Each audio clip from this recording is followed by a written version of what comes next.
For instance, if I'm throwing questions at you and I'm like, what's your favorite hobby? Oh my gosh, how'd that happen? And like, I'm not even breathing, you can't even breathe. You're gonna get really turned off really quick because pacing is an important piece of this, right? Because you want a conversation to flow naturally. You don't want it to sound like an interview. In fact, here's a fun story. My best friend and I almost never became best friends because of this exact reason. You see, the first time we decided to get to know each other, we went to dinner and I started asking her questions. Kept asking her questions, kept asking her so many questions. And I was like, man, I'm getting to know her. This is so great. But I ended dinner and left and was like, actually, she was so rude, she didn't ask me any questions. Well, here's the funny part.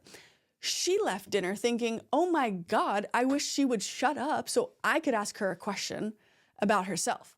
So see, I learned a really important part about pacing and letting a conversation just be natural, which means sometimes there'll be silence.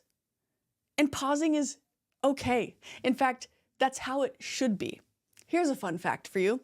The average time it takes for a thought to go to our mouth and out is 200 milliseconds. But here's the wildest part. Most of the time, we're talking in just 90 milliseconds. So we're literally talking without thinking. And I know there's a lot of introverts out there who might be saying, oh my gosh, thank you, because I sometimes like to think before I speak.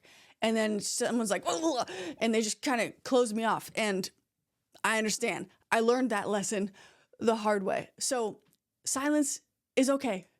It's not awkward unless you make it awkward, but you don't need to make it awkward because it's truly not awkward. I was just saying how many times I could say awkward.